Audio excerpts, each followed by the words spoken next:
The Council's war room was the largest chamber on their command ship. 12 different alien species sat around a massive table, each representing thousands of years of galactic dominance. They had conquered over 300 worlds using the same simple method: show overwhelming force, make impossible demands, and wait for surrender. It always worked. Council Prime Vextar stared at the reports coming in from human space. Every single human settlement was responding the same way. They were laughing. "This makes no sense," said Counselor Zelmoth, a tall blue-skinned warrior from the Nexus Empire. "We have used this method for centuries. Species either surrender immediately or collapse into chaos. They do not laugh." "Perhaps," suggested Counselor Ythron, "their minds cannot process the reality of their situation. Some primitive species experience mental breaks when faced with superior civilizations." Vextar's yellow eyes narrowed. "Humans are not primitive. They have adapted to galactic technology faster than any species in recorded history." This response indicates something else. "What could it indicate?" asked Counselor Morthek. "I do not know." "That disturbs me." While the Council puzzled over humanity's strange reaction, something very different was happening in Earth's secret military headquarters. The facility was buried 3 miles beneath the Rocky Mountains. It did not appear on any map. The Galactic Council did not know it existed. Admiral Han Jinwoo stood before a gathering of Earth's most important leaders. President Ryu Seojin was there, along with the heads of every major military branch and space agency. Dr. Lee Yuna, Earth's top expert on alien psychology, sat at the front of the room. "Ladies and gentlemen," Admiral Han began, "the moment we have been preparing for has arrived." He pressed a button. The room's walls became giant screens showing data streams from across human space. The Council believes Earth has a total military force of 200 ships, scattered across our colonies. They believe our weapons technology is limited to what they have allowed us to develop. They believe we are a typical junior species dependent on their guidance and protection. General Yoon Soo-jin stood up. "They are wrong about everything." "Completely wrong," agreed Engineer Choi Woo-sung from his seat near the back. Admiral Han smiled. "Show them what they do not know, Engineer Choi." Choi walked to the front and activated his own data display. Numbers appeared on the screens that made even the experienced military officers gasp. "For 50 years, we have been building in secret. Every asteroid mining operation was also a hidden shipyard. Every deep space research station was also a weapons development facility. Every seemingly innocent cargo run was actually moving military supplies." The screens showed the truth. Humanity did not have 200 ships. They had 50,000. They were not scattered and vulnerable. They were hidden throughout the solar system in fold space pockets that alien technology could not detect. They were not using limited Council-approved weapons. They had developed entirely new types of warfare that no galactic species had ever encountered. "The quantum fold weapons ignore all known shield technology," Choi explained. "They strike directly at the target's molecular structure. The probability cascade torpedoes hit not just the target, but every possible location the target could occupy. And the self-replicating defense swarms can turn one ship into 1,000 fighting units in minutes." Dr. Lee Yuna stood up. "But our greatest advantage is not technological. It is psychological." "Explain," said President Ryu. "I have spent 20 years studying Council species. They have a fatal flaw. They have never faced real opposition.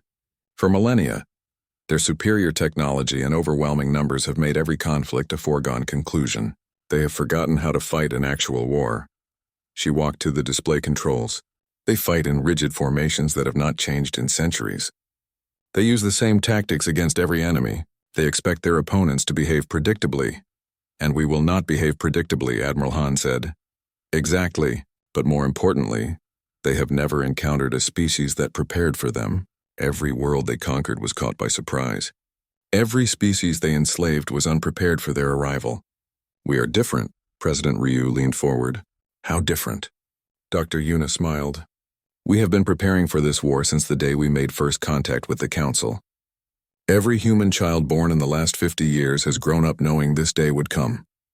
Every human adult has trained for it. Our entire civilization has been preparing for the moment when the galaxy's bullies would finally pick on someone who could fight back." In the depths of space, the Council fleet was assembling. 10,000 ships from 12 different species, representing the most advanced military technology in the known galaxy.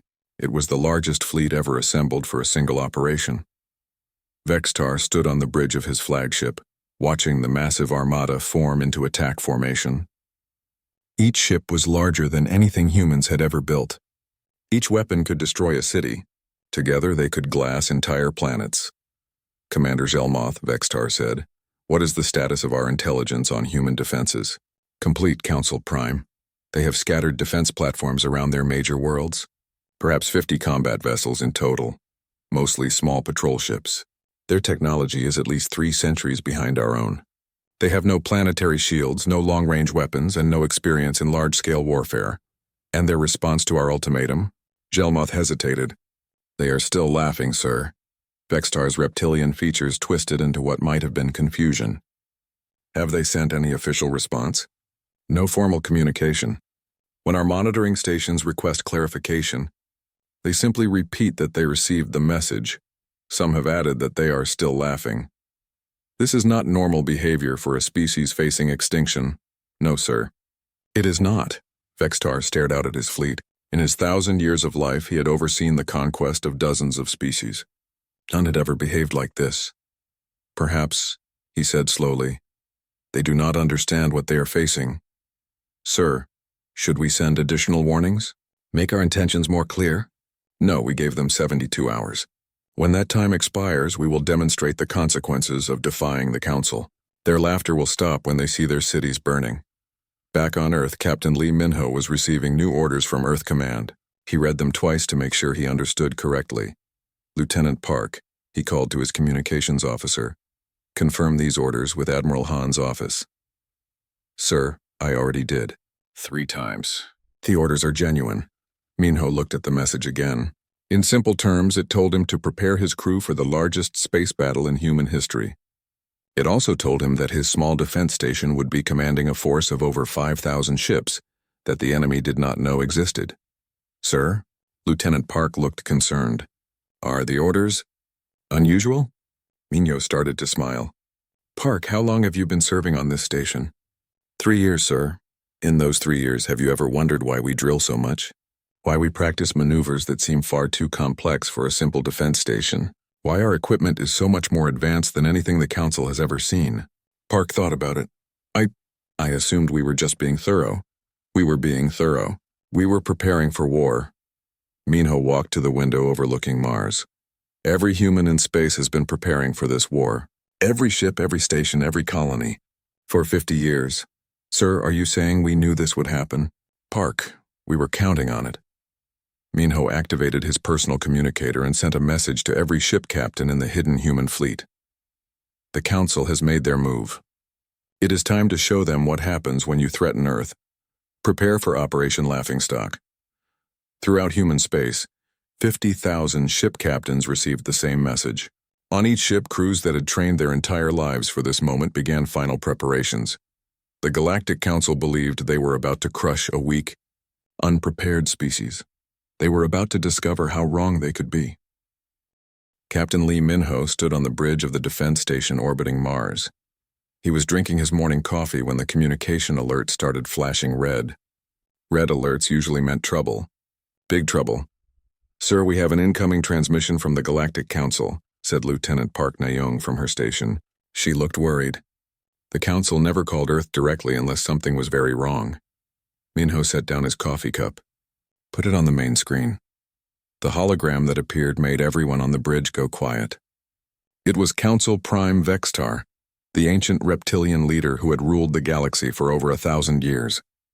His cold yellow eyes stared at them through the screen. His voice was deep and threatening.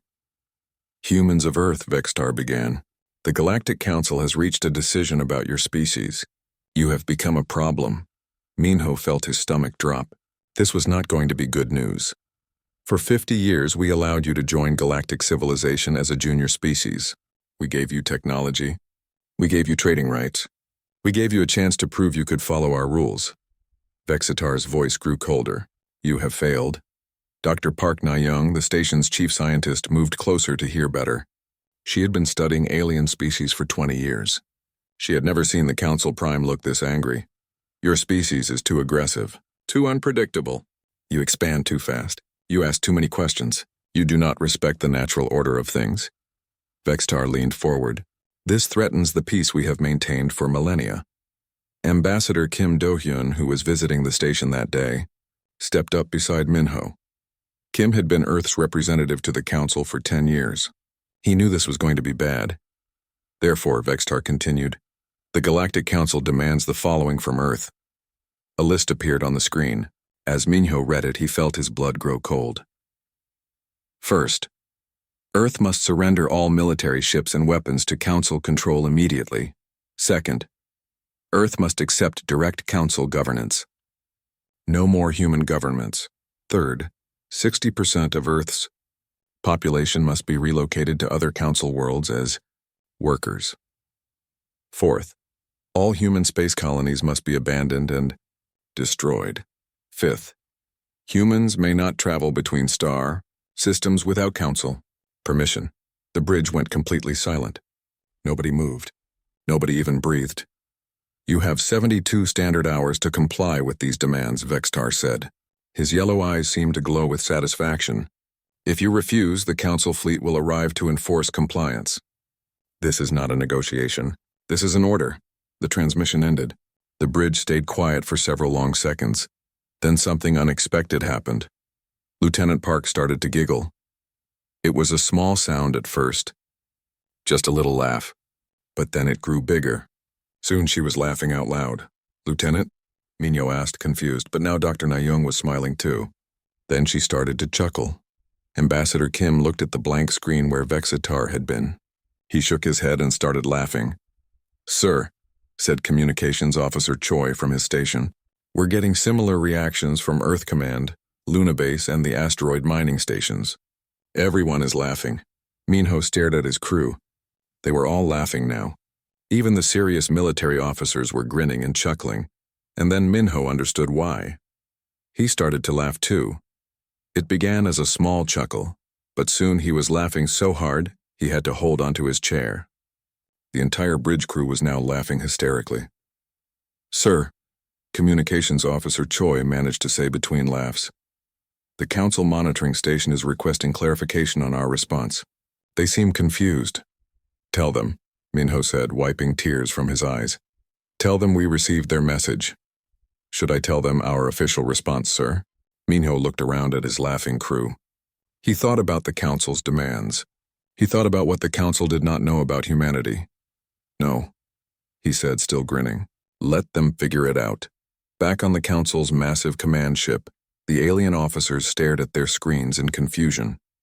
They had monitored hundreds of ultimatums over the centuries. They had seen fear, anger, desperation, and submission. They had never seen laughter. Commander Gelmoth, one officer said to his superior, the humans appear to be experiencing some kind of mental breakdown. Should we send medical assistance? Commander Gelmoth studied the readings from human ships and stations. Every single one showed the same thing. Humans laughing. Perhaps, he said slowly. They do not understand the seriousness of our demands. Sir, these are not primitive beings. They have had contact with galactic civilization for 50 years. They understand Council authority. Then why are they laughing? The officer had no answer. On Earth, the laughter was spreading. As news of the Council's ultimatum reached every human settlement, the same reaction happened everywhere. People read the demands and started laughing. In the underground bunkers of Earth's secret military facilities, Admiral Han Jinwoo was briefing his top officers. He had just finished reading the Council's ultimatum aloud. Sir, said General Yoon Soo-jin, permission to speak freely? Granted. That's the funniest thing I've heard in 20 years. The room erupted in laughter again. Admiral Han smiled. I had the same reaction. Gentlemen, ladies, it seems the Council has made a serious miscalculation. Sir? Asked Colonel Shin Hee-jin. They think we're still the same humans who arrived in the galaxy 50 years ago. They think we've been sitting quietly, following their rules, being good little junior species. Han walked to a secure computer terminal. They have no idea what we've really been doing. He entered his access codes. The wall screen lit up with data that was classified at the highest levels. For 50 years we've been preparing for this exact moment. We knew this day would come. We knew the Council would eventually see us as a threat. He smiled. We just didn't expect their ultimatum to be quite this entertaining. The screen showed production numbers, ship counts, weapon specifications, and training reports. Numbers that would have shocked the Galactic Council. "Sir," whispered General Yoon, "are these numbers correct?" "Every single one. We've been very busy while the Council thought we were being obedient." Back on the Mars station, Captain Minho had stopped laughing, but he was still smiling. His crew was checking their equipment and preparing for what would come next. "Sir," said Dr. Nayung, "what do we do about the 72-hour deadline?" Minho looked out at the red planet below them. Somewhere in the darkness of space, the most powerful fleet in galactic history was probably already heading toward Earth. "We wait," he said, "and we get ready to show the Council what humans do when someone tries to enslave us. And if they ask for our official response to their ultimatum?" Minho's smile grew wider. "Tell them we're still laughing." The 72 hours were almost up. Council Prime Vextar stood on the bridge of his flagship, watching as the largest fleet in galactic history approached the edge of Earth's solar system. 10,000 ships from 12 species, each one a masterpiece of military engineering. The humans still had not sent a formal response to the Council's ultimatum. They were still laughing. "Council Prime," reported navigation. "Officer Catherine, we have reached the outer boundary of the human solar system. All fleet commanders report ready for battle." Vextar nodded. "Open a channel to all ships. It is time to end this mystery." The communication system connected him to every ship in the massive armada. 10,000 captains and their crews listened as he spoke. "Warriors of the Galactic Council," Vextar began, his deep voice carrying across space. "Today we face a species that has forgotten its place in the natural order. The humans of Earth have refused our generous offer to submit peacefully. They have chosen war instead. On bridges throughout the fleet, alien officers checked their weapons and prepared for what they expected to be a very short battle. Let this be a lesson to any other species that might consider defying Council authority. We are the masters of this galaxy. We have ruled for millennia. No junior species can stand against our might." Vexitar paused, staring out at the distant yellow star that warmed the human homeworld. "Advance the fleet. Show these laughing humans what happens to those who refuse to submit." The Council Armada moved forward into the solar system. Their sensors immediately detected human ships retreating toward the inner planets. Just as intelligence reports had predicted, there were fewer than 100 vessels, all much smaller than Council ships. "This will be over quickly," Commander Gelmoth said to his bridge crew. "The humans are running away from us." But on one of the retreating human ships, Captain Ko Taehyung was not running away. He was leading the Council fleet exactly where humanity wanted them.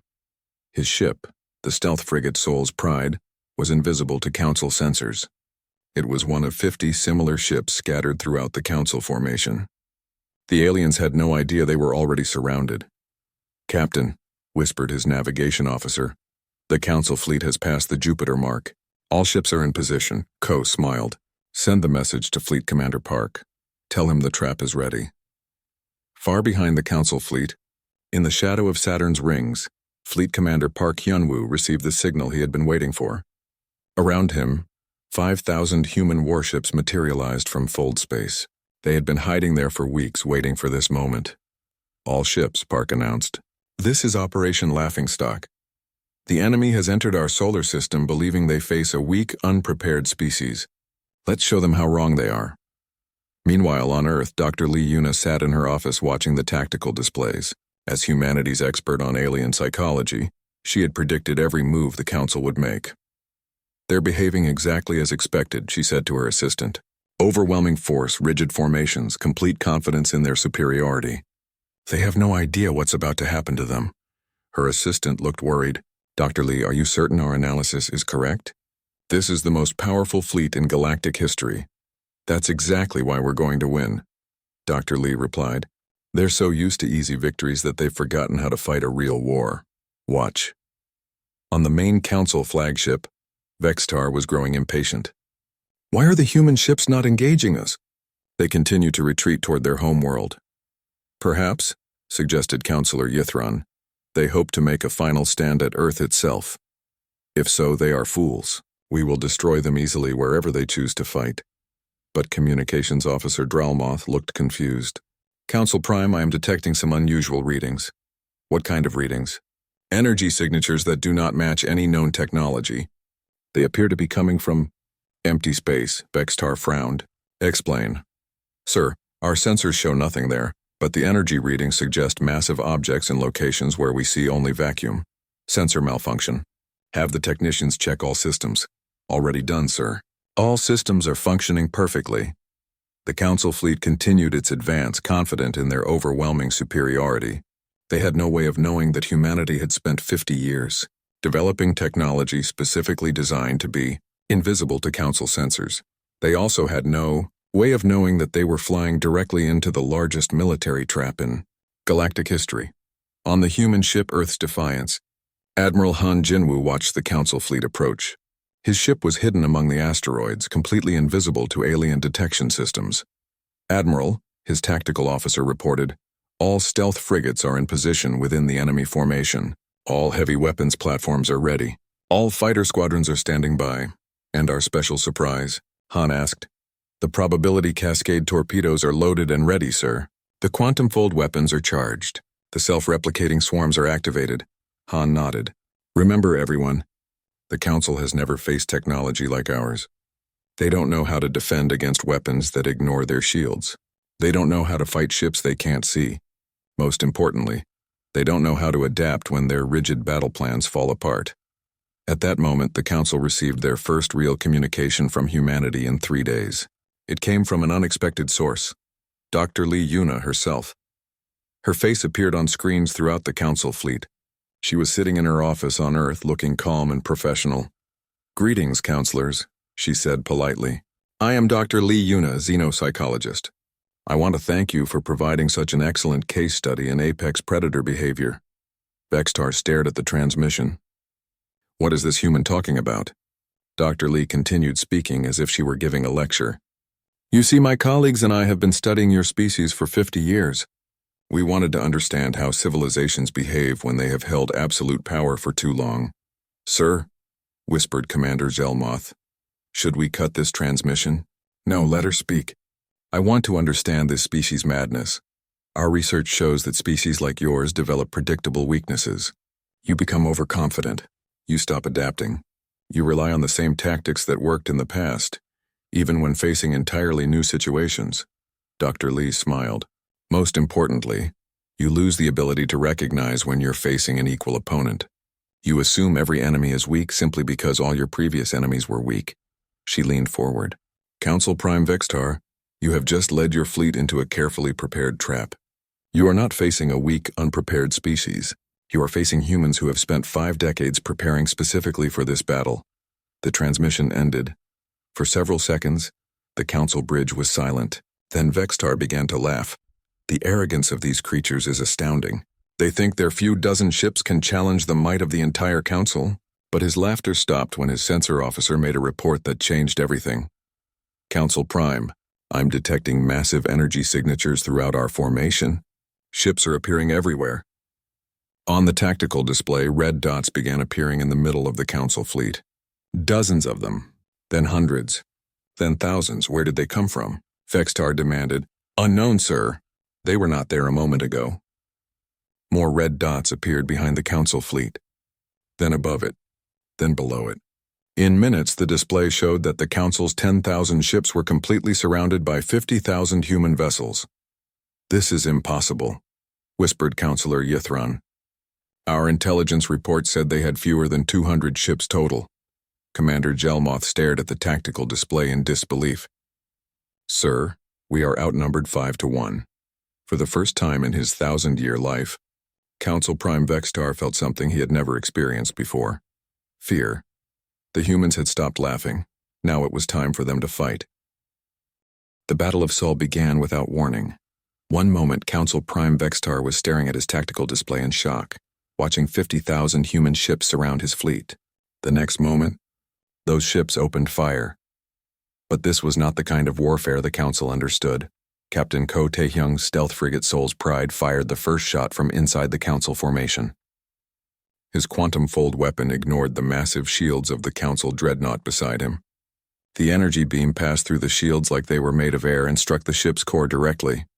The dreadnought, a vessel that had conquered dozens of worlds, simply stopped existing. What happened? Vextar demanded. How did their weapon penetrate our shields? His weapons officer stared at his instruments in confusion. Sir, their weapon did not penetrate our shields. It completely bypassed them. Our sensors show no interaction between their energy beam and our defensive systems. That is impossible. Yes, sir. It should be impossible. Throughout the Council formation, more human stealth ships revealed themselves by firing. Each shot destroyed a Council vessel instantly. The aliens had no defense against weapons that struck directly at matter itself, ignoring all protective systems.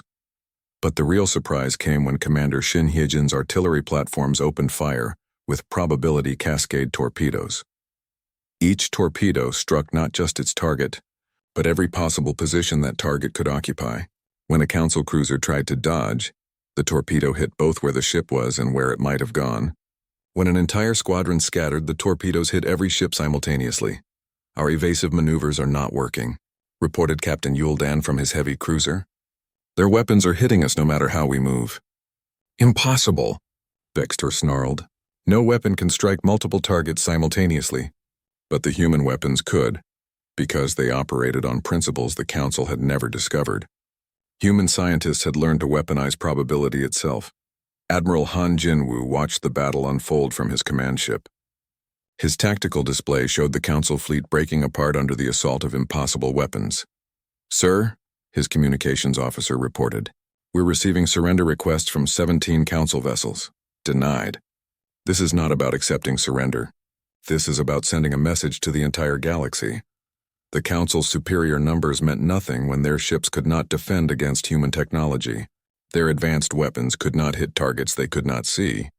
Their 1,000 years of military experience were useless against tactics they had never encountered. Fleet Commander Park Hyunwoo led the main human assault from his flagship. His 5,000 ships moved through space in patterns that confused and overwhelmed the orderly Council formations. All ships, execute Formation Chaos 7, he commanded. The human fleet scattered in all directions, seeming to lose all organization. To Council observers, it looked like the humans had lost control of their own forces, but every human captain knew exactly what they were doing. Captain Lee Sunho dove his destroyer through the gap between two Council battleships, firing quantum-fold weapons at both vessels as he passed. Behind him, Captain Kim Jiwoo's frigate used the explosion to hide her approach to a third target. The Council tried to respond with their traditional tactics. They formed defensive walls. They created overlapping fields of fire. They attempted to establish command and control. None of it worked. Sir, called Counselor Gelmoth from his position at the tactical station. The humans are not following any recognizable battle doctrine. They appear to be fighting without coordination, but they are destroying our ships faster than we can track. Vextar watched his fleet die around him. Ships that had terrorized the galaxy for centuries were being destroyed by human vessels half their size. Technology that had conquered hundreds of worlds was useless against human innovation. How is this possible? He whispered. The answer came from an unexpected source. Dr. Lee Yuna's voice echoed across Council communication channels. You want to know how this is possible, Council Prime? It's simple. You learn to fight by conquering weak opponents. We learn to fight by fighting each other. Her words reached every ship in both fleets. For thousands of years before we reached the stars, humans fought wars against other humans. We learned to adapt. We learned to innovate. We learned that rigid tactics fail against creative opponents. You never learned those lessons because you never faced equals. On the Council flagship, systems were failing as human weapons found their mark. The great ship that had led 1,000 conquests was dying. More importantly, Dr. Lee continued, you learned to fight species that were trying to survive. We learned to fight species that were trying to win. There is a very big difference. Commander Shin Hyejin's artillery platforms unleashed their self-replicating swarms. Each swarm began as a single unit, but within minutes it became hundreds of independent fighters. The Council fleet found itself facing an enemy that multiplied even as they fought it. Sir, screamed the Council's sensor officer, their fighter craft are reproducing. Every ship we destroy creates 10 more attackers. Captain Ko Tae-hyung, now revealed and fighting openly, led a squadron of stealth frigates through the heart of the Council formation. His ships moved like ghosts, appearing long enough to fire, then vanishing back into invisibility. The Council had trained for thousands of years to fight enemies they could see, using weapons they could understand, following patterns they recognized. They were helpless against humans who refused to follow any of those rules. "All ships retreat," Vextar finally commanded. "Fall back to the outer system." But retreating from humans proved as impossible as fighting them. Admiral Han had predicted this moment.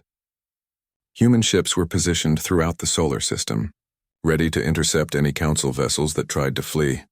"Sir," reported Captain Park Jinwoo from his interceptor squadron, "Council vessels are attempting to reach the jump point near Neptune. Request permission to engage." "Permission granted. Let them know that leaving our solar system is not an option." The Council fleet, once the most feared military force in the galaxy, found itself trapped in a system they had entered with complete confidence. Their retreat was cut off. Their formations were shattered. Their weapons were useless. For the first time in recorded galactic history, the Council was losing a war. "Council Prime," pleaded Commander Gelmoth, "we must contact Earth Command. We must negotiate a ceasefire." Vextar stared at his tactical display. Of his original 10,000 ships, fewer than 3,000 remained functional. The humans had lost less than 100 vessels. "What terms could we possibly offer?" he asked bitterly. "Anything they want, sir. Anything at all." Captain Lee Minho, watching the battle from his Mars station, received a priority transmission from Admiral Han. "Captain, the Council is requesting negotiations. Are you prepared to represent humanity?" Minho looked out at the battlefield where human ships hunted the remnants of the once mighty Council fleet. "Sir, what terms should I offer them?" Admiral Han's response was immediate. "The same terms they offered us, Captain. Unconditional surrender." As the Battle of Sol entered its final phase, a message was transmitted throughout the galaxy by automatic systems on human exploration ships. Every inhabited world, from the Council's central systems to the most distant colonies, received the same broadcast. It was simple. The Galactic Council's fleet has been defeated in the Sol system. The age of Council rule is over. Any species interested in freedom should contact the Free Worlds Alliance. The message was signed by President Ryu Seojin of Earth. 6 hours after it began, the Battle of Sol was over. The Council's mighty armada was destroyed or captured. The survivors were requesting permission to surrender, and across the galaxy, enslaved species were beginning to realize that their masters were not invincible after all. The humans had stopped laughing. But now it was the galaxy's turn to laugh at the Council. The news of the Council's defeat traveled faster than their surviving ships could retreat. Within hours of the Battle of Sol's end, every civilized world in the galaxy knew the impossible had happened. The Galactic Council, rulers for over 2,000 years, had been utterly defeated by a species they considered inferior. On the prison world of Kepler 442b, the enslaved Veltar miners stopped working when they heard the news. For the first time in 3 centuries, they looked up at their overseers and said a single word: no. On the farming colonies of the Rigel system, species that had been forced to grow food for Council worlds began destroying the harvest ships that came to collect their crops. On the factory worlds of Proxima Centauri, workers shut down the production lines that had supplied Council fleets for generations. The rebellion was spreading faster than the Council could respond. President Ryu Seojin sat in her office on Earth, watching reports flood in from across the galaxy. Every hour brought news of new worlds declaring independence from Council rule. "Ma'am," her aide reported, "we have received over 300 formal requests to join the Free Worlds Alliance. The number is growing by the hour." "And the Council's response?" "They are requesting immediate negotiations. They want to meet with you personally." President Ryu smiled. "Tell them I will be happy to meet with them. Under one condition." "What condition, ma'am?" "The meeting takes place on Earth. They come here alone, no fleets, no weapons, no threats." 3 days later, the most powerful beings in the galaxy arrived at Earth like refugees. Council Prime Vextar and his surviving counselors traveled in a single, unarmed ship. Their great fleet was destroyed. Their authority was crumbling. They had no choice but to accept humanity's terms. The meeting took place in a simple conference room in New York. No grand chambers, no intimidating displays of power. Just a table, some chairs, and representatives from 2 very different philosophies of government. Vextar entered the room expecting to negotiate with barbarians. Instead, he found himself facing some of the most intelligent individuals he had ever encountered. President Ryu sat at the head of the table. Beside her was Dr. Lee Yuna, the psychologist who had predicted their defeat. Admiral Han Jinwoo represented Earth's military. Ambassador Kim Do-yoon handled diplomatic protocol.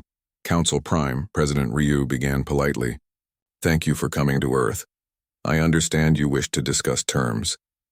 Vextar tried to maintain his dignity despite his desperate situation.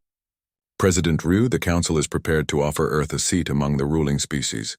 In exchange, we ask for your assistance in managing the current unrest in the outer systems." The humans exchanged glances. "Let me make sure I understand," said Dr. Lee. "You want us to help you enslave the species that are currently fighting for their freedom? The galaxy requires order. Without Council guidance, these primitive species will fall into chaos and war." Admiral Han leaned forward. "Counselor, with respect, the only chaos in the galaxy has been caused by your oppression. The only wars have been your conquests." "That is not true. The Council has maintained peace for millennia." "You have maintained silence," President Ryu corrected. "That is not the same as peace. Peace exists when people choose cooperation. What you created was submission through fear." Vexitar's reptilian features showed confusion. "If you do not wish to join the ruling class, what do you want?" "We want to dissolve the ruling class entirely," President Ryu said simply. The Council representative stared at her in shock. "Impossible," whispered Counselor Yithron. "The galaxy needs leaders. It needs structure. It needs authority." "The galaxy needs cooperation," Ambassador Kim replied. "It needs voluntary association based on mutual benefit, not domination." Dr. Lee activated a holographic display. "We have spent the last week communicating with over 400 species across the galaxy. Do you know what we discovered?" The aliens said nothing. Every single one of them has valuable knowledge, resources, or skills that could benefit everyone else. But under Council rule, they were never allowed to share these gifts freely. You turned potential partners into prisoners. President Ryu stood up and walked to the window overlooking New York Harbor. "Counselor Vexitar, let me explain how humans see the galaxy. We do not see superior and inferior species. We see different species with different strengths." She turned back to face the Council delegation. "The Veltar are excellent miners, but under your rule they were slaves. In our alliance, they will be partners who trade their mining expertise for technology and resources they need. The Nexari are brilliant scientists, but you restricted their research to weapons development. In our alliance, they will be free to explore knowledge that benefits everyone. The Chthoni are natural explorers, but you confine them to single worlds. In our alliance, they will help us map new territories and discover new opportunities." Admiral Han added, "We do not want to rule the galaxy, counselors. We want to free it." The negotiations continued for 3 days. The Council tried every argument they could think of. They offered wealth, territory, technology, and power. The humans refused everything. "We have one offer," President Ryu finally said. "Complete dissolution of the Council's authority. All enslaved species are freed immediately. All tribute payments stop. All Council military forces surrender their weapons. All worlds choose their own governments. And if we refuse," Vexter asked, "then you can try to maintain your empire without your fleet, without your authority, and without your reputation. You can see how that works out for you." Vextar looked around the table at his fellow counselors. They had ruled the galaxy for 2,000 years. They had commanded the loyalty of trillions of beings. They had seemed invincible. Now they sat in a conference room on Earth negotiating the terms of their own surrender. "What happens to us?" he asked quietly. "What happens to the former ruling species?" Dr. Lee answered with surprising gentleness. "The same thing that happens to everyone else, counselor. You become free to choose your own path. If you want to rule, you can try to convince people to follow you voluntarily. If you want to explore or build or create or learn, you can do those things too. We are offering you something the Council never offered anyone else," President Ryu added. "We are offering you a choice." 6 months later, the galaxy was a very different place. The Free Worlds Alliance had grown to include over 600 species. Trade routes that had been restricted for millennia were now open to everyone. Scientific knowledge that had been hoarded by the Council was shared freely. Technologies that had been limited to ruling species were now available to anyone who needed them. Captain Lee Minho, now promoted to Admiral, commanded one of humanity's exploration fleets. His mission was to contact species that had been isolated by the Council and invite them to join the galactic community as equals. His ship, the New Soul, arrived at a system that had been forbidden to outsiders for 800 years. The species there, the Morlani, had been forced to serve as the Council's tax collectors. They were universally hated throughout the galaxy. Admiral, his communications officer, reported, "We are receiving a transmission from the planet. They want to know if we are here to punish them for their service to the Council." Admiral Minho smiled. "Tell them we are here to offer them something they have never had before." "What should I say we are offering, sir?" "A chance to start over." The response from the planet came quickly. "What do you mean?" "Tell them," Admiral Minho said, "that we judge species by their future choices, not their past circumstances. If they want to join the Free Worlds Alliance as partners and equals, they are welcome." There was a long pause. Then the planet's response came back. "We would like to know more about this alliance." "Excellent. Prepare a landing party. It is time to show another species what freedom looks like." As his ship approached the planet, Admiral Minho thought about the journey that had brought them here. It had started with laughter. Humans laughing at an ultimatum that seemed designed to terrify them. It turned out that laughter really was the best response to bullies, especially when you were ready to back it up with the largest space fleet in galactic history on Earth.